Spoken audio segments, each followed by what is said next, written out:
खुलुमबाय आं सिबिरानि ब्रह्म नोंथांमोनखौ आंनि sbbodonews चेनेलाव गासैखौबो बरायबावनाय थाबाय नोंथांमोननि थाखाय आं गोदान मोनसे भिडिअ लानानै फैबावबाय अन्नानै भिडिअखौ जोबजासिम नायलांदो ब्रह्म धोरोमखौ नेवसिनायनि थाखाय दुखु मोननाय फोरमायदों चिरां जिल्लायाव थानाय 4 नं भाटाबारि गामिनि जोंफुं ब्रह्म मन्दिरनि जुरिया ब्रह्म गोरायुं बिथाङा थांनाय 30 डिसेम्बराव आसाम सोरखारा आसामाव थानाय संकरि नामखोर आरो बाथौ धोरोमारि जौगानायनि थाखाय गंफायै मन्दिरफोराव 2,50,000 रांनि अनसुंथाइ होगोन होननानै फोसावदोंमोन। बे फोसाव बिलाइयाव माखासे धोरोम जेरै ब्रह्म आरो गुबुन गुबुन धोरोमा बे अनसुंथाइखौ मोननो हानाय नङा होननानै रोखा लिरनानै होदोंमोन। बेखौ लानानैनो ब्रह्म धोरोमारिफोरा दुखु मोननाय फोरमायदों। बिथाङा बुंथिदों दि भारत हादरा मोनसे सेकुलार हादोर। इन्डियान कन्स्टिटिउशनाव होखानाय बायदिब्ला भारताव थानाय गासैबो धोरोमानो समान आरो गासैबो समानै मोनथाय दं। बेयाव आसाम सोरखारा मोननैल' धोरोमनो रांनि अनसुंथाइ होनानै गुबुन धोरोमारिखौ बिमा बाथुलनि नोजोरजों नायदों होननानैबो बुंथिदों। आरो बेबायदि थांखिखौ लानानै आसामाव थानाय गुबुन गुबुन धोरोमारिफोरनि गेजेराव दावराव लाबोनाय थासारिखौ सोमजिहोदों होननानैबो बुंथिदों। बेनिखायनो मा जाहोननि थाखाय ब्रह्म धोरोमजों लोगोसे गुबुन गुबुन धोरोमनि मन्दिरफोराव रां अनसुंथाइ होआ बेखौ दुलाराय ब्रह्म धोरोम मिरु दैदेनगिरि आफादनि सेक्रेटारि प्रेसिडेन्ट कमिटिजों आसामनि चिफ मिनिस्टार सर्बानन्द सन'वाल बिथां आरो रांखान्थि मन्त्रि डक्टर हेमन्त बिश्व शर्मा बिथांखौ सावरायनो थाखाय जिरायनांगौ होननानैबो बुंथिदों। बिथांमोनहा समान मोनथाय मोनाबा आसामाव थानाय गुबुन गुबुन धोरोमारिफोरखौ लानानै सोमावसारगोन होननानै बुंथिदों। चिरां जिल्लायाव थाव सिखाव खालामग्राफोरनि जायगाखौ हमनो हादों। माखासे स्टेट खौरां मोननानै चिरां पुलिस एसपि आरो धालिगाव थानानि असि बिथांमोननि दैदेननायाव संदाननानै दलाइगावआव आयेननि बेरेखा थाव फालांगि खालामग्रा जायगाखौ हमनो हादों। सिखावफोरनिफ्राय गोबां गारि, गं-8 थावजों बुंफबनाय ड्राम, गुबुन गुबुन रोखोमनि पाइप आरो गोबां आइजें आइलाफोरखौ हमनो हादों।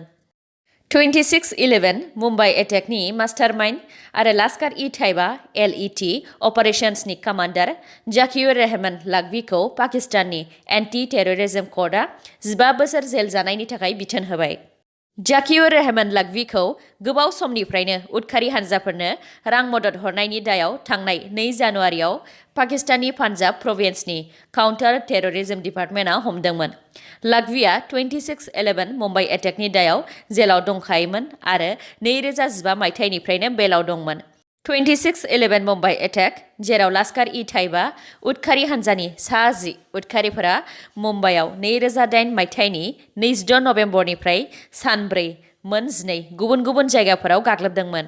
उदखारिफोरनि बे गाग्लोबनायाव गासै सा 174नि बारा सुबुंफोरा जिउ गोमानो गोनां जादोंमोन आरो सा 300नि बारा सुबुंफोरा जोखोम जादोंमोन। बे जाथायाव सिकिउरिटि फर्सफोरा सा 9 उदखारिफोरखौ गावथारनो हादोंमोन आरो सासे उदखारिखौ गोथाङैनो हमनो हादोंमोन। मुङा आजमल कासाब। उनाव बेनो लास्कार-इ-ताइबा उदखारि हानजानि होननानै खोन्थानानै लादोंमोन। बे दायाव कासाबखौ भारतआवनो फासि होनाय जादोंमोन आरो लास्कार-इ-ताइबानि कामान्डार जाकिउर रहमान लाखवीखौ पाकिस्तानाव हमदोंमोन। BTRनि एसेम्बलि बाजेट सेसन जोबखांनायनि उनाव BTRनि डिपुटि चिफ गबिन्द चन्द्र बसुमतारी बिथाङा बारग' NDFB-फोरनि सायाव माखासे खोथा खौरांगिरिफोरनि सिगाङाव बुंथिदों। गिबियाव रिहेबिलिटेसन एबा जिउ खुंनायनि राहानि सायाव। सेथियाव दङ BTR एकर्डआव थानाय बायदि बारग' NDFB-फोरनि मोननो गोनां रिहेबिलिटेसननि सायाव रायजो आरो मिरु सोरखारजों सावरायनाया जाखांबाय। नैथियाव दङ बारग' NDFB सोद्रोमाफोरनो साफायाव मिरु एबा सेन्टारा 4 लाख रां होगोन आरो रायजो एबा स्टेटआ 2 लाख रां होगोन। थामथियाव दङ साख्रि होनायनि सायाव बेबस्था लानाय जागोन। ब्रैथियाव दङ मुंख्लं जानाय बारग' NDFB-फोरनि नखराव 5 लाख राङै गंफा नखराव होनाय जागोन। बेनि थाखाय मुंख्लं जानायफोरनि लिस्टखौ बानायनाय जागासिनो। बेनि उनाव दङ बारग' NDFB-फोरनि केसनि सायाव।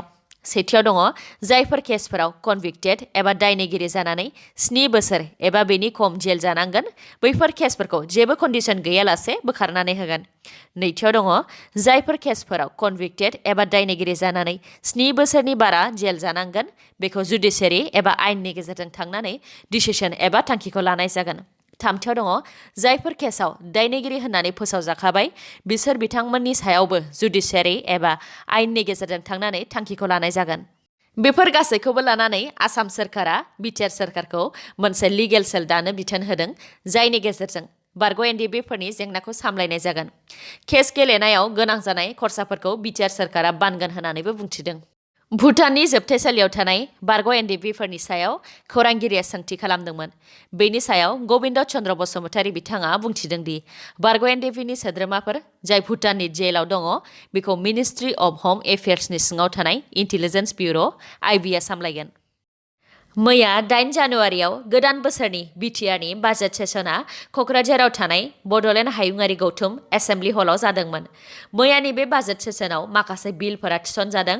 बेनि मादाव सेथियाव बिटिआरआव दासान्दि 14 EM दङ, बेखौ बारायनानै 17 EM थिसननो थाखाय बिल थिसनबाय। नैथियाव दङ बिटिआर ओनसोलखौ गासै बिथिङाव जौगाखांहोनो फैगौ दान मोनथामनि थाखाय 1,800 कौटि रांनि बिल थिसनबाय। बिटिआरआव सोलोंथाइ, आबाद, देहा सावस्रि आरो गामि ओनसोलाव लामा दालां बायदि बानायनायखौ बांसिनै नोजोर होनाय जागोन। बेफोर बिलखौ एसेम्बलि बाजेट सेसनाव थिसननायनि अनगायैबो प्रमद बर' बिथाङा खौरांगिरिफोरनि सिगाङाव बुंथिदों दि थांनाय 17 बोसोराव सोरखारा 2,300 कौटि रांनि लायबिलिटिस एबा हरनो गोनां रां गालांदों। बेनि मादाव सिडि फान्डआव 350 कौटि आरो PWDआव 900 कौटिनि बांसिन लायबिलिटिस गालांदों। बेनि सायाव मैया एसेम्बलियाव व्हाइट पेपारबो प्रेजेन्ट खालामदों आरो बेफोर गासैनिबो सायाव डिपार्टमेन्टेल इनकुवेरि खालामगोन।